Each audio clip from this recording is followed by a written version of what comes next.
Good morning, good afternoon, and good evening for everyone that's joining. I want to thank you. I have Bruce Collins here. We're going to be going through specifically connecting electric utilities and the point-to-point side.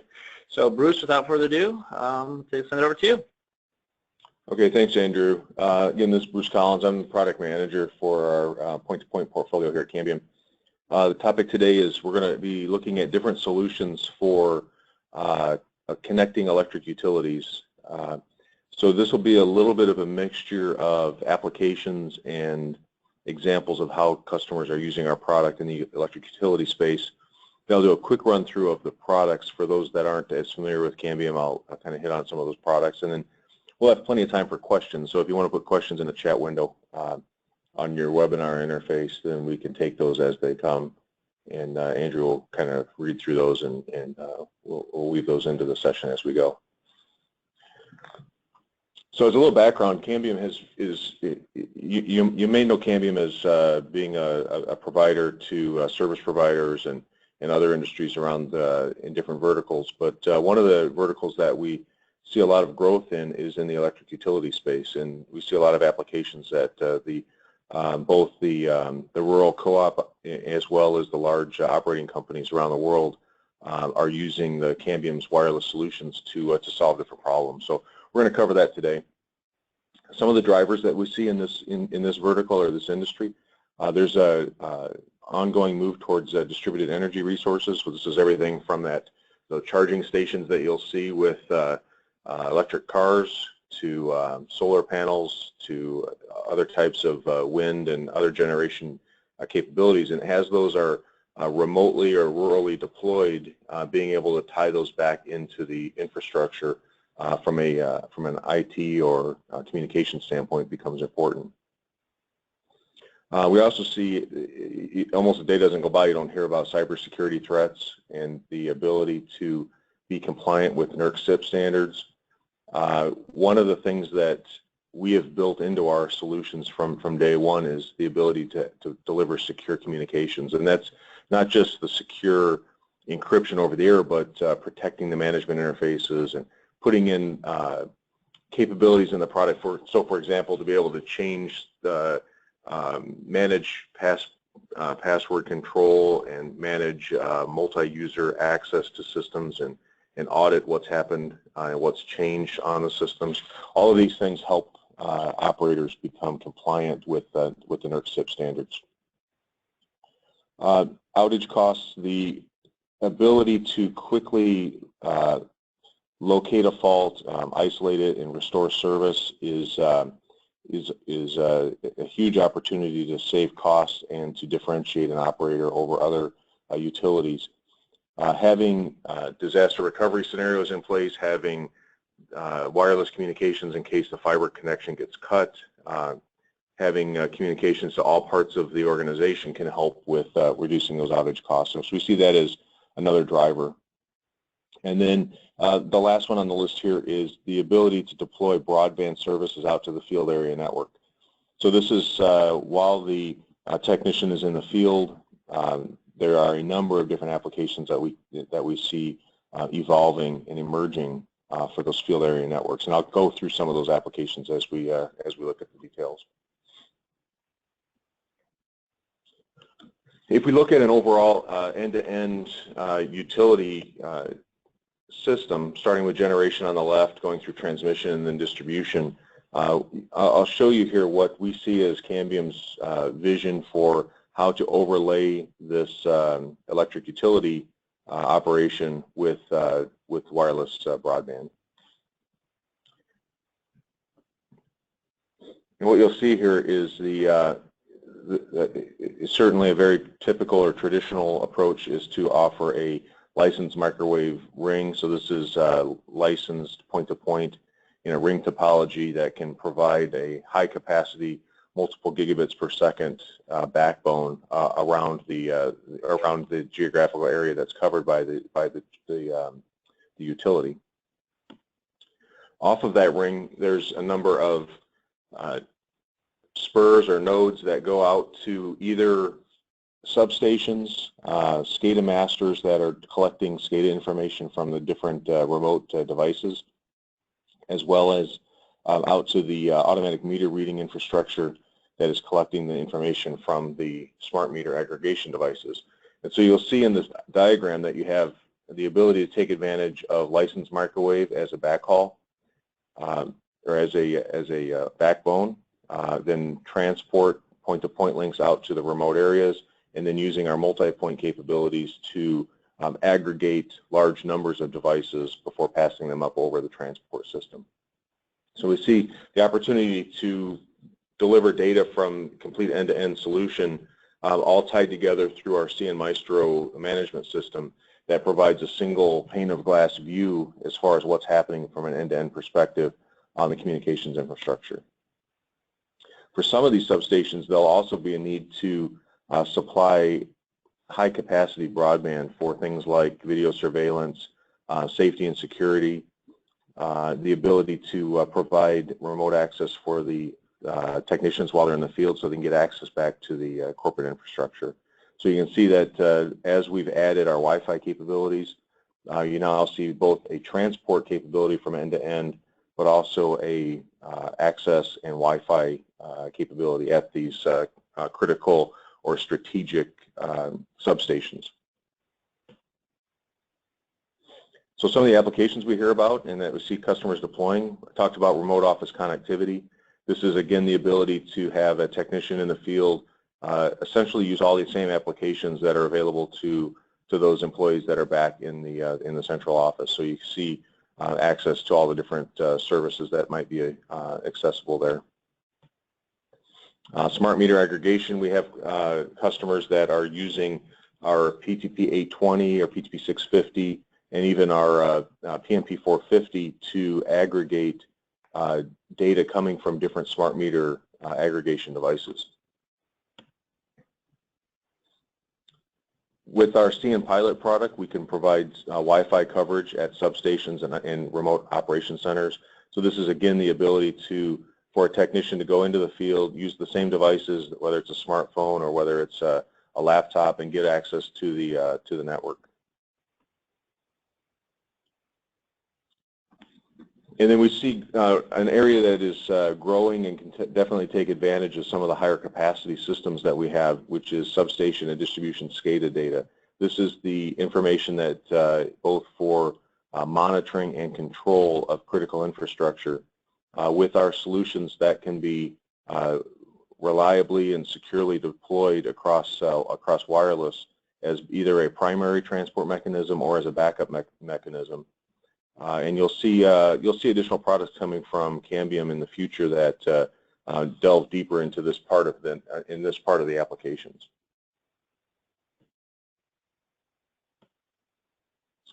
Remote access control, again, this is in addition to the SCADA applications of monitoring, can actually go out and control the different reclosers and access different parts of the electric utility distribution system to maintain availability.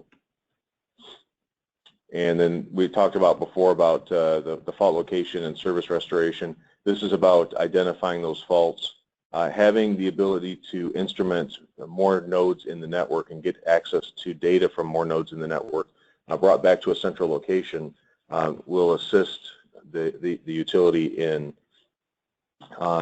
reducing downtime and getting the system back and running as quickly as possible. The next one on here is analog circuit replacement. This is a traditional leased line replacement application that we see across all of our verticals.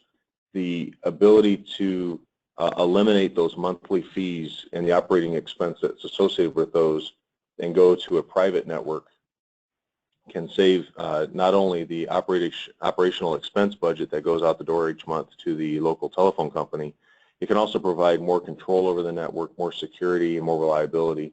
So we see a lot of utilities eliminating their analog circuits that they've been deploying for many years and going to a broadband solution that completely eliminates that and puts it on a private network. The other thing we see is that a lot of the telecommunications carriers are eliminating some of these basic analog circuits, and they'll no longer be you'll no longer be able to purchase those from the carrier. So in many cases, the only alternative is to go to a much more expensive digital line or go to a private network. So this is an area that we see significant opportunities to replace that with wireless. And then, of course, video surveillance is out there. Video surveillance is what you think of most often with video surveillance is protecting assets and protecting employees for security purposes, making sure that you're keeping people out that aren't supposed to be in there in a substation or wherever part of the distribution system. We've also been hearing about utilities deploying video surveillance just purely for safety aspects. They want to be able to monitor when an employee is on site in perhaps a hazardous area, but be able to remotely monitor them and make sure that nothing happens to them, and in case, and so they'll be able to react more quickly in case an accident occurs, and they'll be able to see what's happened. So those are some of the applications and use cases that we see in the utility space. When utility operators are looking at wireless, the things that to keep in mind when you're looking at different wireless technologies, you want to compare capacity versus range versus spectrum. There's a number of areas to discuss in this part, which is how much capacity you're looking for, how much coverage, and then the big piece is what spectrum is available. Cambium offers both unlicensed and licensed spectrum, and everything from 900 megahertz up to 38 gigahertz in different spectrums. So each of those selections will have an impact on the capacity and range, as well as the exclusive access or not to that particular spectrum. We recently launched our 900 megahertz product, which gives the best propagation in the portfolio, as well as a reasonable uptick in capacity over previous generations. So that's an interesting one to take a look at in the 900 megahertz spectrum. When we talk about network topology, essentially you can leverage all these different topologies in a utility environment, whether it's point-to-point, as I mentioned on those spurs, multi-point for the ability to aggregate different data. Mesh can be deployed in certain cases either for Wi-Fi access or for building up multiple point-to-point links that provide some resiliency in backhauling different parts of the network. And then the ring topology is a very common high availability deployment for those backhaul networks. I talked a bit about licensed versus unlicensed. This is again, we have products in licensed sub-6, the 3.5 gigahertz spectrum, 3.65 is lightly licensed, and then unlicensed in the sub-6, which is essentially the 5 gigahertz licensed band, the 900 megahertz, as well as the 2.4 gigahertz. So there's a lot of different bands to choose from in the unlicensed space. And then in licensed bands, we also offer our PTP820, which is the ability to operate at anywhere from 6 gigahertz up to 38 gigahertz. The other topic you'll hear about is the ability to do line of sight versus non-line of sight, and this is another trade-off. Essentially, if you're below 6 gigahertz, you can do some non-line of sight. If you go below 1 gigahertz, you can do significant non-line of sight, and that's where we see a strong suit of the 900 megahertz solution. And then when you go above 6 gigahertz, those are going to be line of sight solutions. Security is important, so all of our products have security built in from day one, whether that's encryption of over-the-air data or the protection of the management interfaces and making sure that you know who's logging into the system, that they have the appropriate authorization and credentials to log into the system, and then that we're auditing what's actually been changed while they're logged in, so we know who logged in, what they changed, and when. The quality of service is important, the ability to pass both control data and important critical infrastructure data over the network, being able to share voice data over the network, and then just basic internet access. So quality of service allows you to prioritize different sources of information. And then network management, this is sort of a key piece and important from Cambium's perspective, that we are able to deliver the end-to-end management using our Maestro solution that provides a cloud-based management view of every device in the network from end to end. So you get a nice single pane view. I've got a screenshot on that here in an upcoming slide.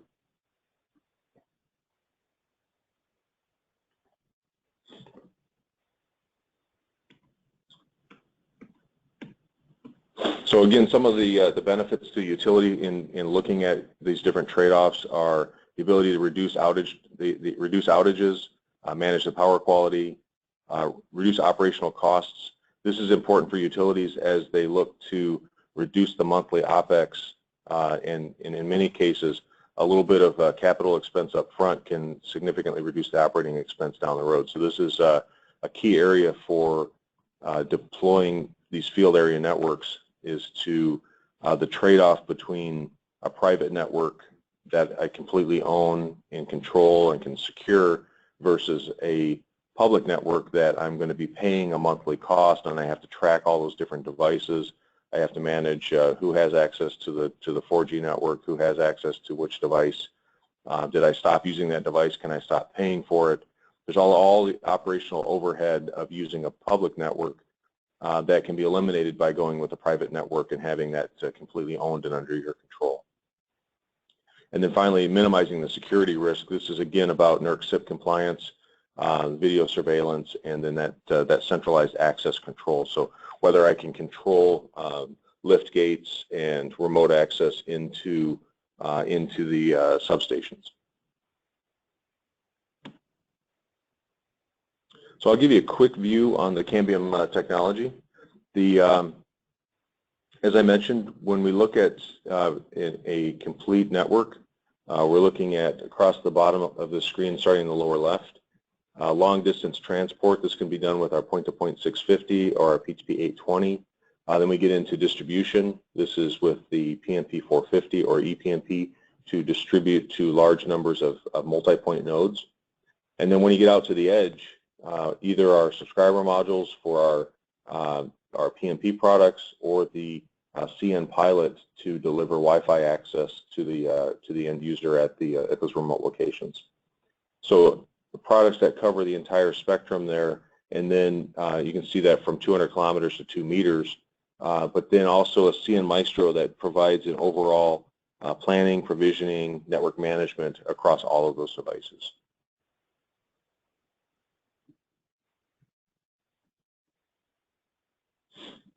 So I'll take just do a quick look at the different products. PTP820 is our licensed microwave portfolio. This consists of 3 different devices, the 820S, the 820C, and the 820G. And each one of these has different capacity and capabilities. The 820S is the sort of entry point, has a single core radio. It's great for standard point-to-point links. The 820C steps up the game to significantly more capacity and also has dual core to support some different topologies, whether you're talking about 2+0 or east-west type configurations. And then the 820G is a fully featured, essentially extra I/O, so I can do all my E1, T1 circuits as well as standard Ethernet in a split mount architecture. The PTP650 is our unlicensed point-to-point solution below 6 gigahertz. This deploys up to 450 megabits per second and can be deployed anywhere between 4.9 and 6 gigahertz. It's low latency, very rugged, very secure, and provides all of those features that the IT department of the utility is going to be interested in, things like the migration to IPv6.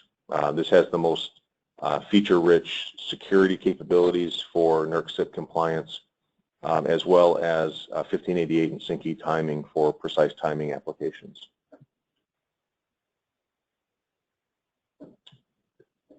The PTP650 also features something called dynamic spectrum optimization. This is important in unlicensed bands, the ability to see what's happening across the spectrum and then always optimize to find the best available channel. So with DSO, the PTP650 can find where sources of interference are and avoid those and jump to a channel that is the most clean and gives you the most fade margin, the most reliability. The PTP650 and also our PTP450i products go through significant testing, design standards for harsh environments. You can see some examples here. We're testing these products to the most rugged environments around the world, and in many cases we're testing against military standards to make sure that these hold up to things you can see here with wind and dust and water, salt fog, which is important for coastal environments where you're going to be exposed to salt spray, and then the shock and vibration that goes on with the handling and transportation of these devices. And then each of these radios goes through 100% temperature cycling at the factory. So again, when we're talking about the utility vertical, reliability and ruggedization is very important, as these have, when you're deploying a capital expenditure like this and you're looking for a long product life cycle to fully achieve that payback, as well as the obviously the critical infrastructure nature of the electric utility environment, is to make sure that these devices don't fail. And so we do 100% temperature cycling. This means every unit goes through a full temperature cycle from -40°C up to +60°C, and does functional testing at each one of those temperature ranges. So we know that when the unit leaves the factory, we know that it works across the worst case temperature scenarios. So I mentioned the security is built in from each of the layers. So we talk about physical security to prevent tampering, prevent unauthorized software. I've mentioned previously the management security, encryption over the air, and then with these products we also seek validation from third parties that we're following best practices on security. So we make sure that we scan all the ports, we make sure that the system is locked down and is not susceptible to these cybersecurity vulnerabilities.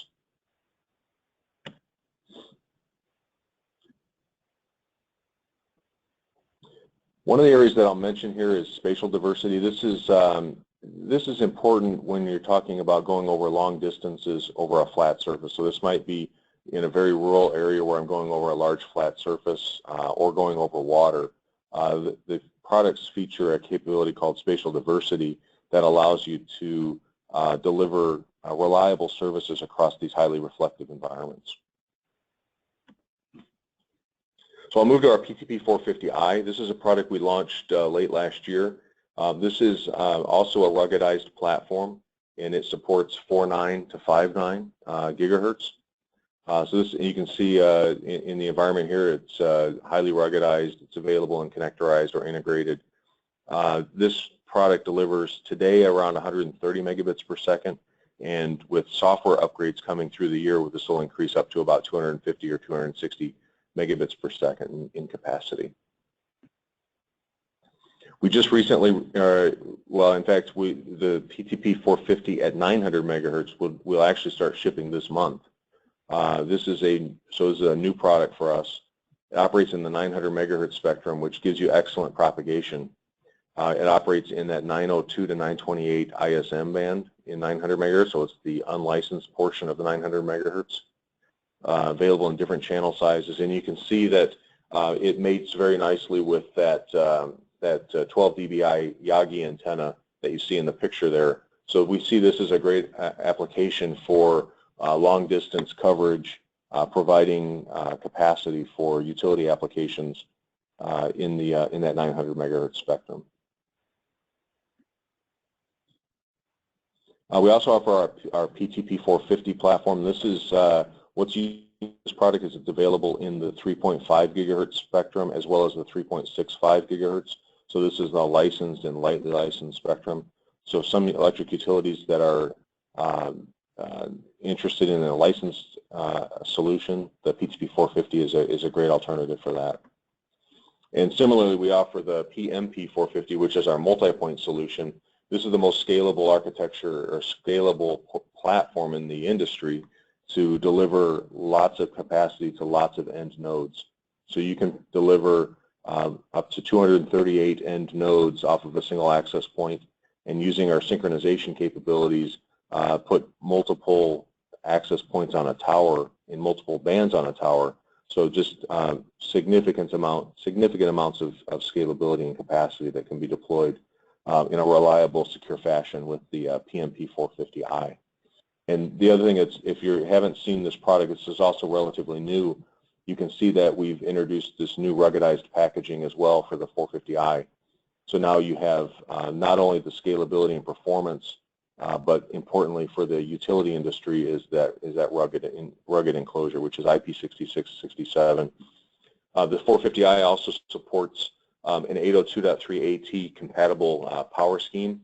So this can cut down on the number of devices that you need in the architecture to and increase the reliability. So if you have a PoE switch, you can power that 450i directly off of the PoE switch.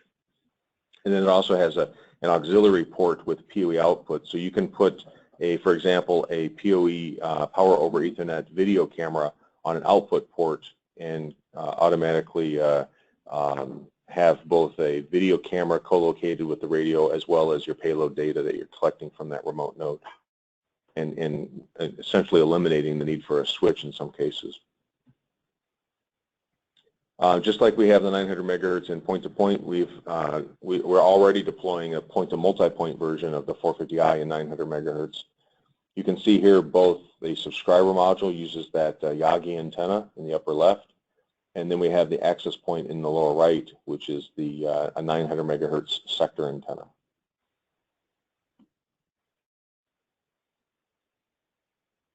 And again, similarly with the PMP450, we have that product available in the 900 meg, 2.4 gigahertz, and then those licensed bands in 3 gigahertz, as well as, of course, all the different 5 gigahertz. So lots of options with the 450 in selecting a spectrum, and then, of course, scaling up once you're in that particular spectrum. One of the things we see with disaster recovery scenarios is the need for rapid deployment.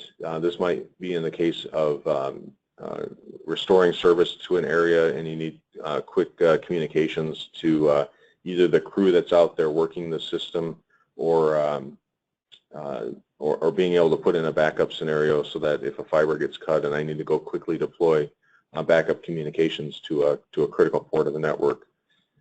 This is the quick deploy positioner. It works with our 650 as well as our 450i platforms, and essentially what this allows you to do is go out and power up a radio, and it will automatically seek the highest signal level and automatically align the radio. So you don't need to have an RF expert on site. You can just turn this thing on. It will, within about 3 minutes, identify the remote end of the link and establish that connection. So it's a quick way to establish connectivity into areas without having to do a lot of network planning and send a lot of technical expertise into the field. And then last but not least, we have our Wi-Fi portfolio. This is a CMPilot product that is available in a number of different enterprise outdoor applications, and you'll see coming soon is a ruggedized 11AC based product, the E500, that will be a significant capability, especially when it's mated with the point-to-point and point-to-multipoint solutions from Cambium, as far as being able to put enterprise-grade Wi-Fi capabilities, meaning both performance and security, into these substations where you don't today have access to the network. All of this is tied together with Link Planner. Link Planner is a free tool available on our website to do point-to-point, point-to-multipoint planning, bill of materials generation. You can do a number of what-if scenarios. Once I've selected a technology, I can decide what's the best spectrum to use. Within that spectrum, what's the best product to use, and then even different what-if scenarios around what if I change to a larger antenna size, what if I go to a narrower channel bandwidth. And it will provide you with not only the link capacity, but also the availability. So you'll know what is the reliability of that link over a long period of time. And then here's a couple of screenshots on CN Maestro. You can see this gives you a nice geographical map of the network. It gives you an inventory view as well as a hierarchical view of the devices in your network. It will give you the quick status for whether the device is up or down, alarms, as well as in some cases, allow you to do zero-touch provisioning. So I can pre-provision and pre-stage this equipment before it goes out to the field, and then when it shows up in the field, it automatically provisions. So that's kind of the general overview. It gives you a sense of what the utility applications are, as well as a quick overview of the product portfolio. I covered a lot of material in a short amount of time. Is there any questions, Andrew? Yeah, one question came in here. Is there a radome available for the 900 megahertz antenna? We don't. So I think the question is referring to the 900 megahertz Yagi antenna and whether there's a radome for that. So we don't currently sell one of those as part of our portfolio. There may be some of those available from third parties. Maybe that'd be a good question maybe to put out onto the community forum, and we'll see what others are using for that device. But Cambium does not sell a radome for that device. Thank you. Anyone else have any further questions, please? Okay, well, I want to thank everyone for joining. I want to recommend joining our social media pages from Facebook, LinkedIn, Twitter, and Google. Great opportunity to tell us your story and see specifically what you guys are looking into deploying and what you guys like and would like to share with us. And then I know Bruce just mentioned sharing your ideas with the community. It's a great forum where we can connect. Tell us about your story. What have you deployed? What you like? What would you like to have changed? Certain additions and updates. We'd love to hear from you guys. Any ideas you have. It's all great to see. And we obviously are very responsive and always connecting with everyone on there. Bruce, we did have one more question that came in here. Does Link Planner price out systems? Link Planner will give you a bill of materials, so it'll give you all of the radios and accessories, cables, all those things that you need to make up a complete system, and then it will generate that bill of materials. It won't give you the exact price, but you can contact your the Cambium channel partner, and they can take that direct Link Planner file, and they can very quickly generate a quote from that and give you the pricing on that. And then Bruce, the last question came in here. Is there a competition this quarter? Yes, there is. And I thought I had a slide on it. Sorry about that. There is going to be, last quarter we had a very successful video competition for point-to-point links in difficult environments. This quarter we're looking for videos of applications in the enterprise and industrial space. So if you have a link that's deployed in a utility, if you have a link that's deployed in oil and gas, or any kind of enterprise like a corporate campus or that sort of application, if you submit that video through our community forum during the month of April, then we will be selecting the winners. And the winners of this, at least last month, the winners received point-to-point 650 for first place, and point-to-point 450i for second place, and Cambium gear for many of the first through fourth, I believe.